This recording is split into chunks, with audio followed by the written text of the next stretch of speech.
What's up, everybody? My name is Brascus, and welcome to PULSAR Lost Colony. The first thing you might notice is the camera's a little different. That's because I got sick of my camera. Some of you might have noticed in the top right corner it sort of winks in and out of existence every so often. That was really starting to bug me. So I went out and bought a camcorder, and so I'm using that now to do my face cam, and I will just put that in editing, which will also allow me to make sure it's not in the way of anything important on screen.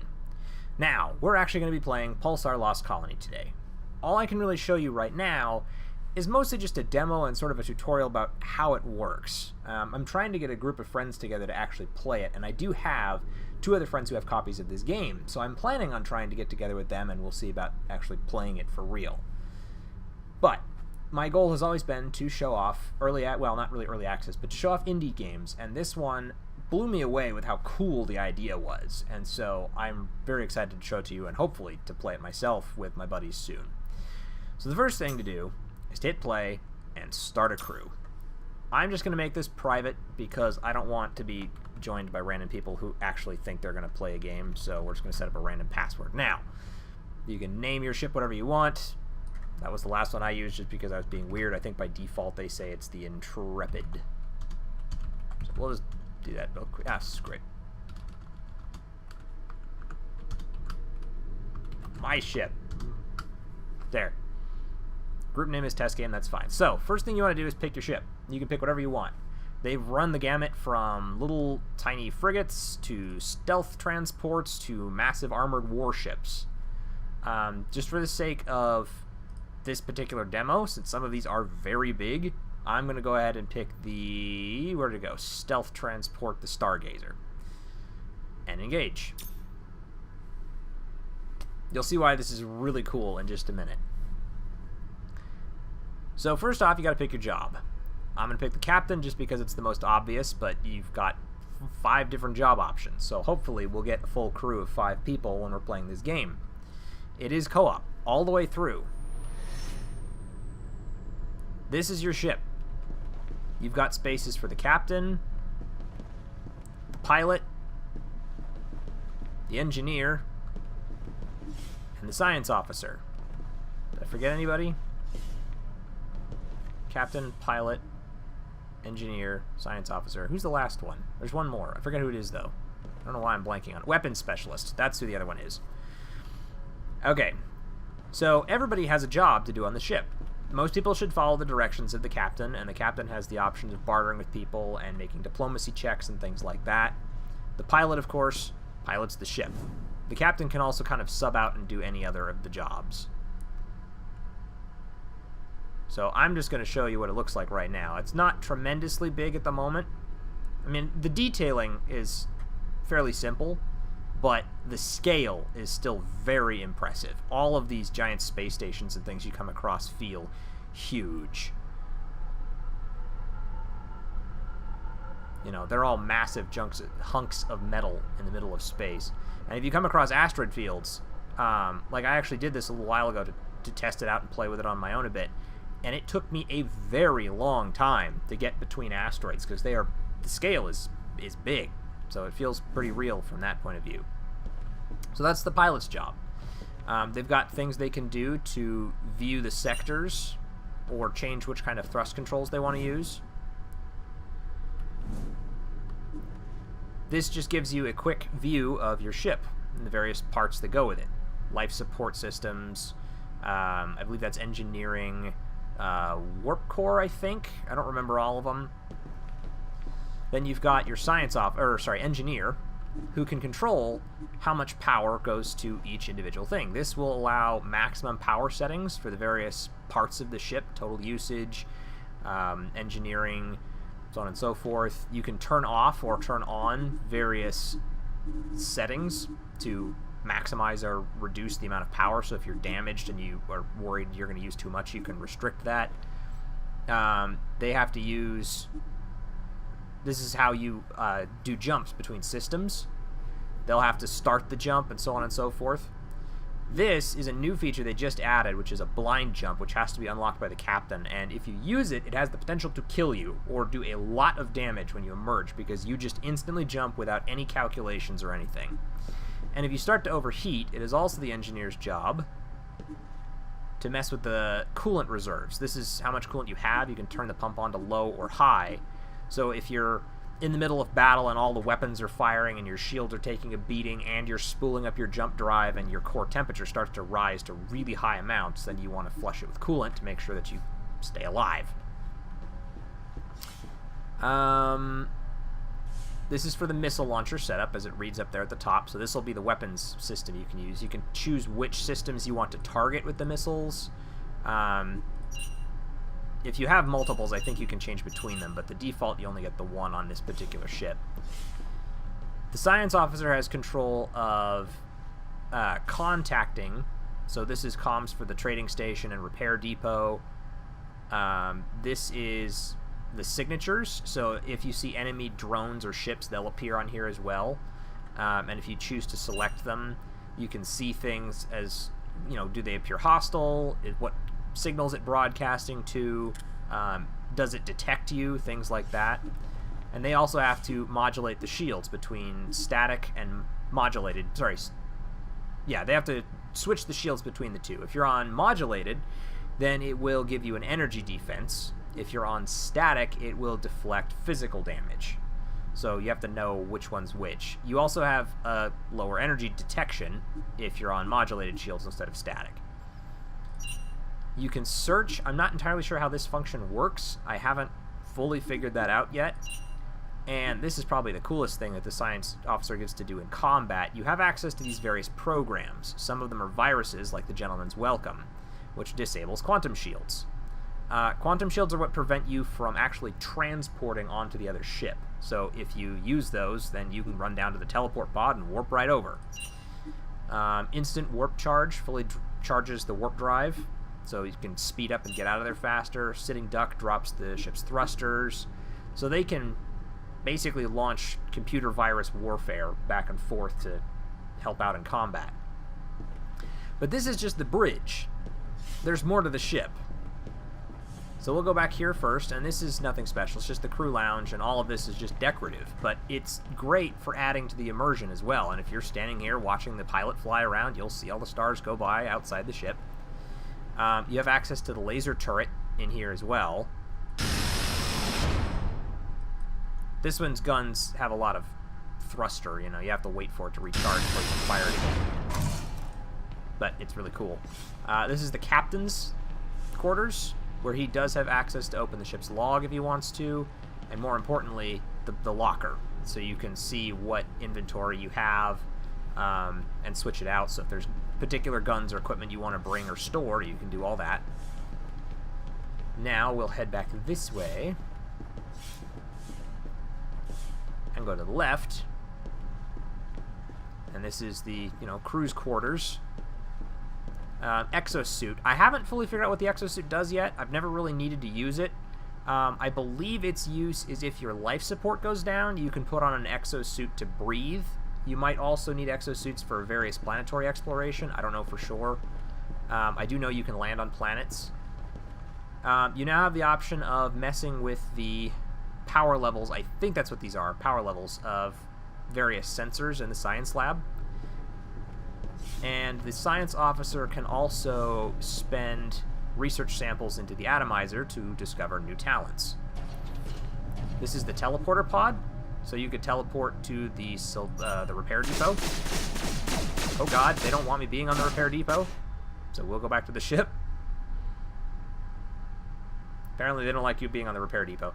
The repair depot is probably there as an option in case you want to commit acts of piracy, which you can absolutely do. You can broadcast a help signal that makes you look like something that you're not, and then you could use it to draw ships into the area and then prey on them and take whatever you want. So this was the science officer's area mostly, and the crew quarters, the exosuit. We'll go this way real quick. This is your life support system. If this gets taken out, your oxygen drops. You can see the O2 in the top left corner up there. The O2 drops to nothing, you'll start suffocating. This again is just for appearance's sake.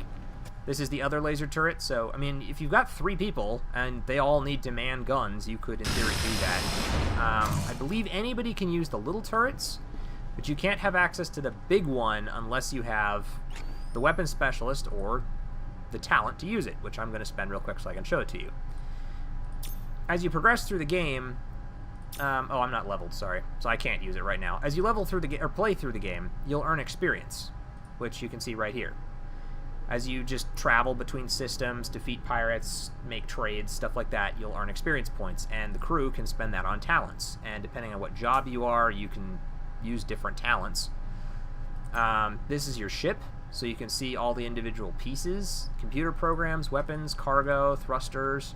All of those can be changed out. You can buy those at various trading outposts and switch them for better thrusters, better warp engines, faster speeds, better mobility, all that good stuff. Standard inventory and missions, I haven't fully figured this out either, because I haven't gotten to play with anybody yet. I've only been doing this on my own to test it and make sure I understand how it works. So, as I get more into this, maybe we'll find out a little more about how missions function. Back this way, you've got crew area. So the scientist's locker and pilot's locker are on this end, and I believe over here is the weapons locker and engineer's locker. So everybody gets their own storage space. So that's the weapons. This is the engineer's area, in case you couldn't figure that out, where they have all kinds of stuff. Not all of this stuff seems to be active. I don't know what core safety toggle does. It doesn't seem to do a whole lot of anything. Manual program charging, I'm not sure what this does either. Some of it is maybe not fully functional, and some of it I might just not understand yet, so we're working on that. Same access as you do upstairs as well. Over here, same jump and whatnot, emergency core eject. This doesn't seem to do anything, at least not that I've discovered. And over here, too, you can actually shut everything down. So if you're in a lot of trouble and you have to shut everything down as an emergency... I hit the wrong one. The ship now has no power. And if you want to activate it all, you have to do it in the right order. So you'll see it says pull lever 1, then boot ship OS, then pull lever 2, prime the warp core, and lever 3. And now systems are active, but you won't have access to any of the screens until, I believe, the captain manual override. And now everything comes back up. So, now that you've seen all of this, just for fun, we'll jump to a system. And you do that from the star map. And we'll just pick a system at random. You can technically go... We'll select the outpost and see how many jumps that's going to take. It takes 2 jumps. That's not too bad. I do believe you can technically play by yourself with the AI, but really for the best results, I want to play it with people, because that's just more fun. You live and die together, so to speak. Okay, so now one of these should have, there it is, right over there, a little spot we can target. So the pilot first has to line up the ship so that you're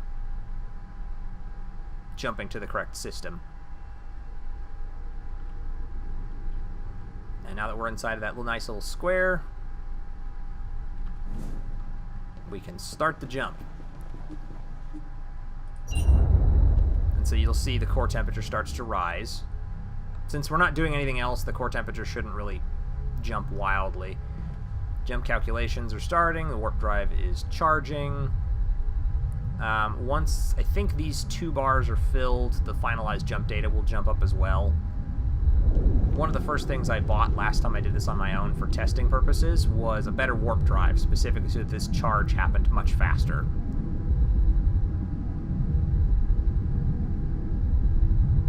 Core temperature is rising a lot, but it'll stop soon. And there it goes. So now, we jump. And we're going at warp. Now you'll notice in the top right corner, first of all, this is really cool. You can actually view it from here. Secondly, you'll notice in the top right corner there's a little timer. And so that's how long it'll take you to jump on your own. The captain, I believe, can skip it. I don't think everybody can. Maybe they can if they hit the button. I don't remember for sure how that works. So if you've just gotten out of a pirate battle and you need time to run around and repair, you'll generally have 2 or 3 minutes worth of time where you can run around and fix the ship. So we don't need to do that. We're going to skip the jump. Well, I'll just skip it this way. Now, we've landed, and there is a security drone over here. It's registered to the Colonial Union. It's potentially hostile and armed, but it can't detect us. So we're okay for now. So real quick, that's the drone down there. We need to find our next target point.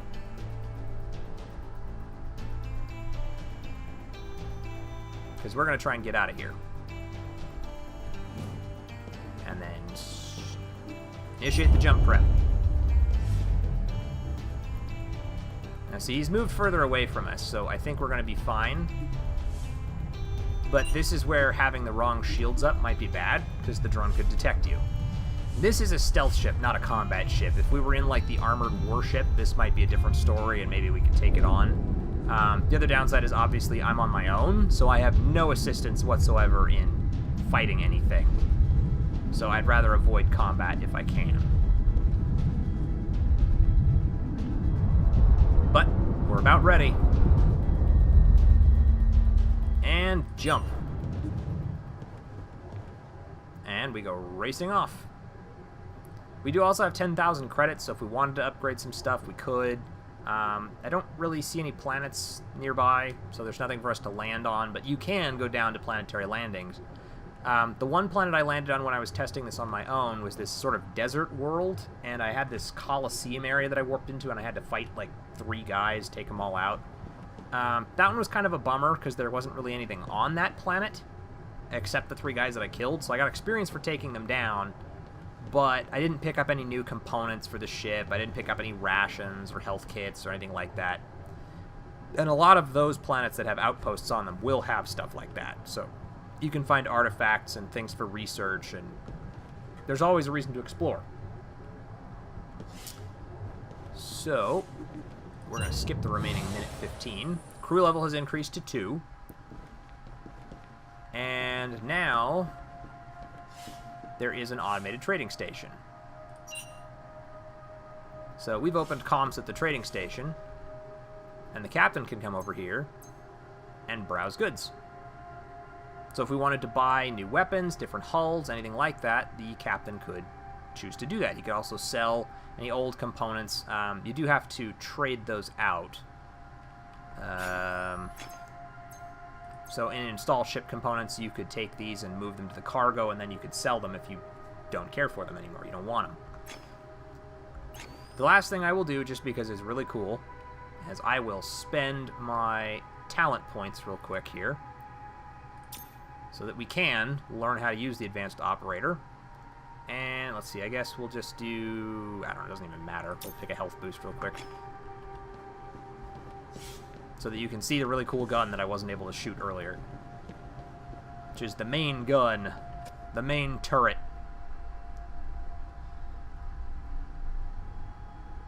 I think it might still need to charge. You can see it's booting up there. But anyway, this is the PULSAR Lost Colony game. I believe the point is to find the last colony, called PULSAR. I don't know what you do when you get there. Maybe once I know more about missions and stuff like that and we get going as a group, it'll make more sense. But I really hope that you guys will consider picking this up and supporting the developers. Get a group together and try it out. I mean, hey, I suppose if somebody picks it up and wants to join in, maybe we've got an open spot on my crew. I don't know. It might be kind of fun to play around. So, anyway, here's the gun. And it's so powerful that it rocks the entire ship when it fires. I love this thing. But that's pretty much the conclusion of our little tech demo. So I hope you enjoyed it. Like I said, I hope you'll give this game a shot, or at least look at it and decide whether or not it's worth your time. Maybe get some friends together and see if you can all enjoy it. But, at any rate, thank you so much for watching. If you've enjoyed it, please let me know by hitting the like button and leaving a comment in the section below. And as always, I will see everybody in the next video. Catch you guys later.